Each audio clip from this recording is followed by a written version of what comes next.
भारत की supreme court ने हिंदू धर्म को हिंदू जीवन शैली कहा है। Hindu religion, Hindu way of life.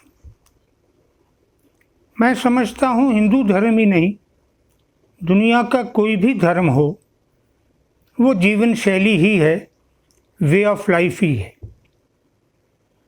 लेकिन प्रश्न जो है हमारे सामने वो ये है कि आपने जो जीवन शैली अपनाई उसको कितना समझा, कितना एब्जॉर्ब किया और उसमें से जो मूल तत्व था वो कितना ग्रहण किया।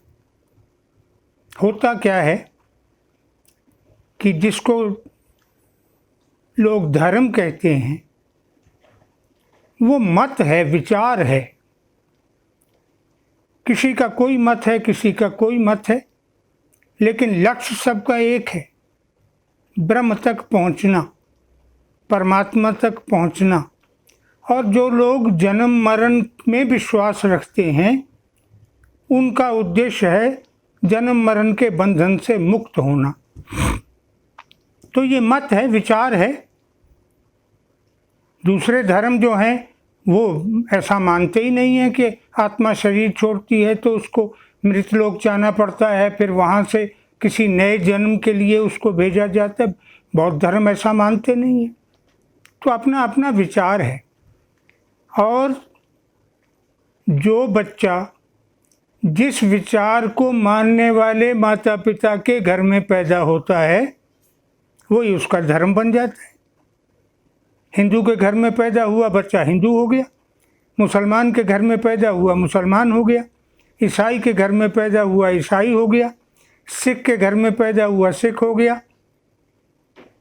बच्चे को संस्कार माता पिता देते हैं और जो संस्कार उनको उनके माता पिता ने दिया होता है वही वो अपनी संतान को दे देते हैं। ना माता पिता ने कभी समझना चाहा, ना संतान ने कभी समझना चाहा कि जो भी जीवन शैली हम अपना रहे हैं इसका समाज के लिए, संसार के लिए, प्राणी मात्र के लिए क्या लाभ है या मेरे अपने लिए ही कितना हितकर है, ये हमने कभी नहीं सोचा। माँ बाप को मंदिर जाते देखा, हम भी जाने लगे। माँ बाप को व्रत रखते देखा, हमने भी रख लिया। माँ बाप को तीर्थ यात्रा करते देखा, हमने भी शुरू कर ली। माँ बाप को नमाज़ पढ़ते देखा, हमने भी नमाज़ पढ़ ली। माँ बाप को रोज़ा रखते देखा, हमने भी रोज़ा रख लिया। ये माँ बाप की देखा देखी। चर्च जा रहे थे पिता, हम भी चर्च जाने लगे। ये देखा देखी जो है वो जीवन शैली हमने अपना ली। ये नहीं सोचा कि ये जीवन शैली मेरे समाज को, मेरे देश को, मेरे संसार को, मेरे प्राणी मात्र को सूट भी करती है या नहीं करती है। हर धर्म एक ही बात कहता है कि मनुष्य के अंदर जो आत्मा तत्व है वो आत्मा तत्व जब तक है तब तक ही शरीर है। जब वो आत्मा तत्व निकल जाता है शरीर में से तो शरीर मिट्टी हो जाता है।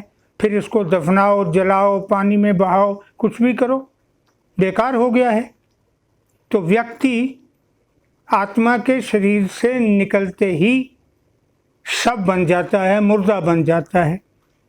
तो वो जो आत्मा है जिसके कारण से ही शरीर है और जिसके कारण से ही कोई जीवित है, उस आत्मा के बारे में कौन सोच रहा है? उस आत्मा का तो कोई धर्म नहीं है, वो तो परमात्मा का अंश है, वो धर्मों से ऊपर है। तो धर्म कर्मकांड को मानते हैं लोग। हिंदू कौन है? जो मंदिर जा रहा है, मूर्तियों की पूजा कर रहा है, गंगा स्नान कर रहा है, तीर्थ व्रत कर रहा है, वो हिंदू है। मुसलमान कौन है? जो नमाज़ें पढ़ रहा है, रोज़ा रख रहा है, ज़कात निकाल रहा है, वो मुसलमान है। ईसाई कौन है? जो ईसा को ईश्वर का बेटा मानकर उसकी स्तुति कर रहा है, वो ईसाई है। सिख कौन है? जो गुरु ग्रंथ साहब को 10 गुरुओं की पवित्र देह मान रहा है, वो सिख है। तो ये कर्मकांड है, ये विश्वास जो है ये कर्मकांड है। इसको हम अपने माता पिता से ग्रहण करके अपने ऊपर भी लाद देते हैं और अपनी संतान को भी दे देते हैं। प्रश्न केवल इतना है कि हम कब समझेंगे कि जो कर्मकांड हम कर रहे हैं उसका आध्यात्मिक महत्व क्या है, रूहानी वैल्यू क्या है, उसकी स्पिरिचुअल वैल्यू क्या है। ये कब सोचेंगे, कब समझेंगे। जो हम नहीं समझना चाहते, हमने समझने की कोशिश ही नहीं करी। हालांकि हमारे ऋषि कहते रहे कि आत्मज्ञान ही ब्रह्म ज्ञान है। हज़रत मोहम्मद ने भी एक हदीस में कहा, मन अरफा नफसा फ़क़द अरफा रब्बा। जिसने अपने को जान लिया उसने ब्रह्म को जान लिया, परमात्मा को जान लिया। तो अपने को जानने की कोशिश किसी कर्म कांड में नहीं होती है। और अगर आप मूर्ति पूजा करते हैं, बहुत लोग करते हैं, यहाँ तक कि अब तो सिख गुरुओं ने जिस मूर्ति पूजा को मना किया था तो सिख गुरुओं के चित्र ही लोगों ने घरों में लगा रखे हैं। इस्लाम ने मूर्ति पूजा, जगह पूजा को मना किया था तो कितनी दरगाहें, कितने मज़ार, कितनी कब्रें हैं जिनकी पूजा हो रही। ये तो चलता रहता है। इसलिए चलता रहता है क्योंकि हम इसके अंदर उतरकर इसकी गहराई को नहीं पकड़ते हैं, केवल ऊपर का वो देखते हैं। और फिर हमारा समाज चूँकि उसी प्रकार का हो चुका होता है, इसलिए हमें समाज में प्रतिष्ठा मिलती है। हम रोज़ नंगे पैर मंदिर जाते हैं तो आसपास के मोहल्ले के लोग कहते हैं बड़ा धर्मात्मा आदमी है। बस ये वाह के लिए हम जा रहे हैं, पूजा के लिए नहीं जा रहे हैं। और मंदिर जाकर भी हम क्या करते हैं, या तो भगवान को मस्का मारते हैं, उसकी गुणगान करते हैं, या फिर कुछ न कुछ मांगते हैं उससे। तो मांगने ही जाना है तो कण कण में व्याप्त भगवान तो तुम्हारे घर में भी है, वही मांग लो। और वो बिना मांगे क्या नहीं दे रहा। हवा दे रहा है, पानी दे रहा है, धूप दे रहा है, सर्दी दे रहा है, गर्मी दे रहा है, क्या नहीं दे रहा ब्रह्म, मांगे भी नहीं दे रहा है। तुम्हारे घर का बिजली का बिल, पानी का बिल आता है तो तकलीफ़ होती है कि बहुत ज़्यादा हो गया। और अगर वो भेज दे बिल अपना किसी दिन हवा पानी का, तो क्या करोगे। तो ब्रह्म को समझना नहीं चाहते लोग, केवल एक अपनी आस्था बना ली और उस आस्था में ब्रह्म के रूप बना ली।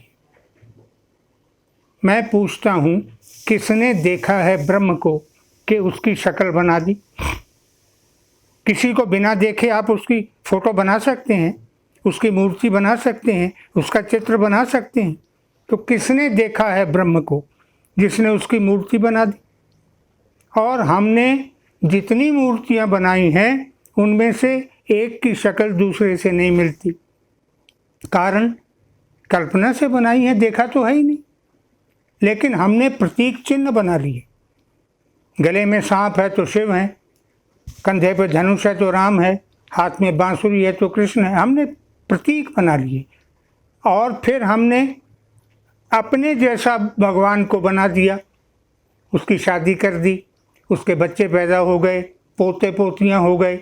हमने एक पूरा परिवार बना दिया और उस परिवार के प्रति अपनी आस्था बना ली। तो जब विश्वास आस्था बन जाता है तब एक अहंकार का भाव जागृत होता है कि मेरे धर्म से बढ़िया कोई दुनिया का धर्म नहीं है। इससे बड़ा कोई भ्रम नहीं हो सकता कि मेरा वे ऑफ लाइफ जो है ये सर्वोत्तम है और लोगों का वे ऑफ लाइफ गलत है। और फिर इसी को धर्मात्मा जो लोग अपने को कहलाते हैं, ये उनकी धार्मिकता बन जाती है।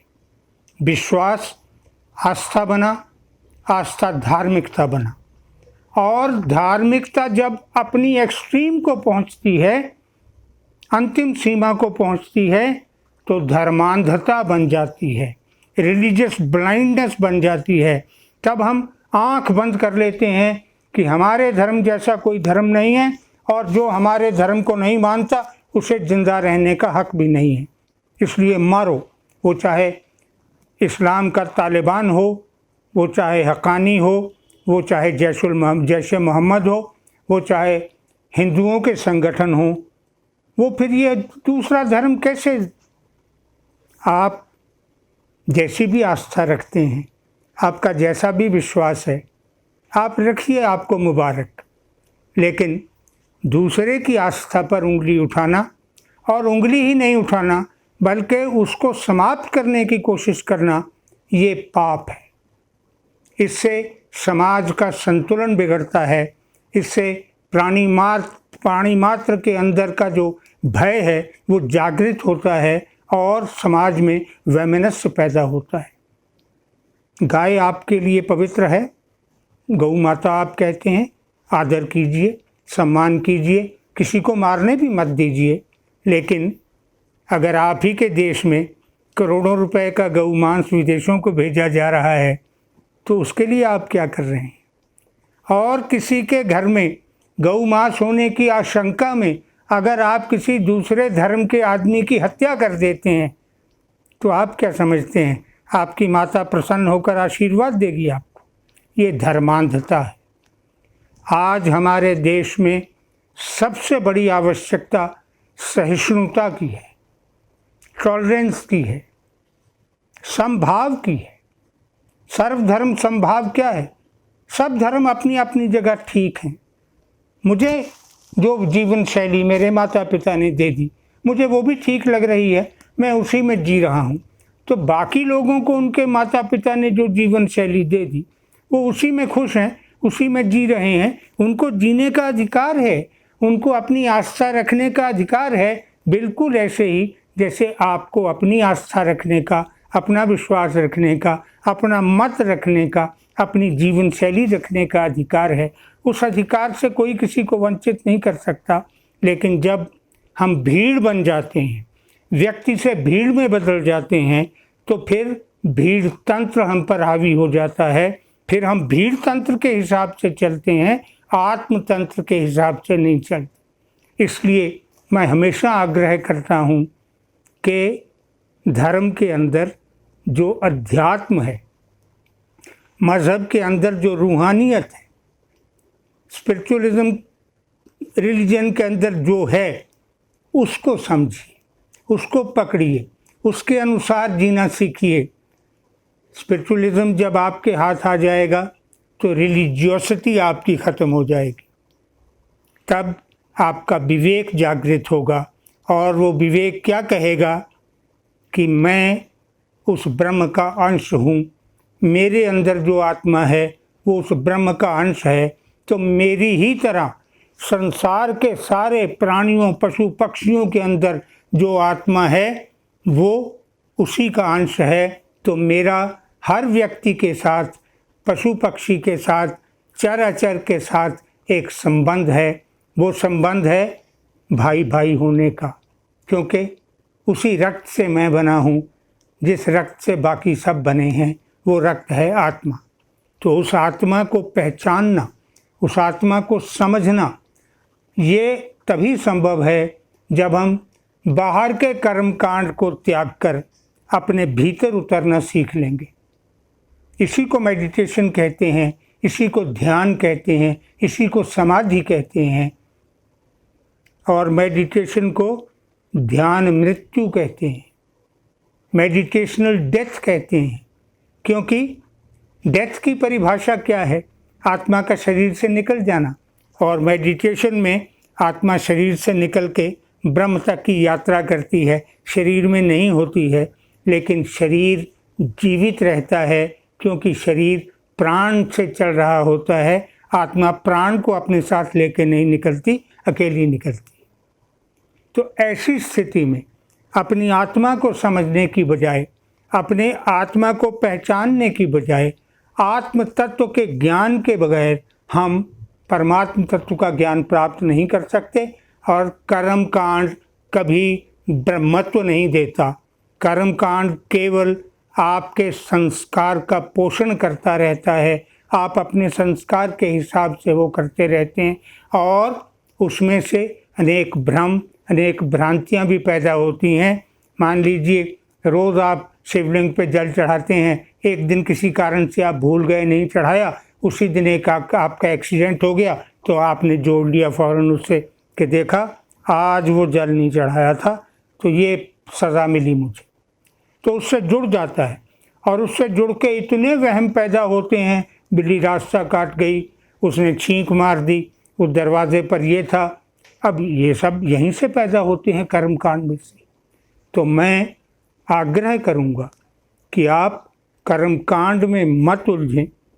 संस्कारवश जो करते आ रहे हैं, अगर उसको छोड़ना संभव नहीं है तो कम से कम समझ कर करते रहिए कि ये कर्म कांड संस्कार में मिला है, इसलिए मैं कर रहा हूँ, अन्यथा मेरी आत्मा की मुक्ति के लिए, मेरी आत्मा की गति के लिए, मेरी आत्मा के उत्थान के लिए ये सहायक नहीं है।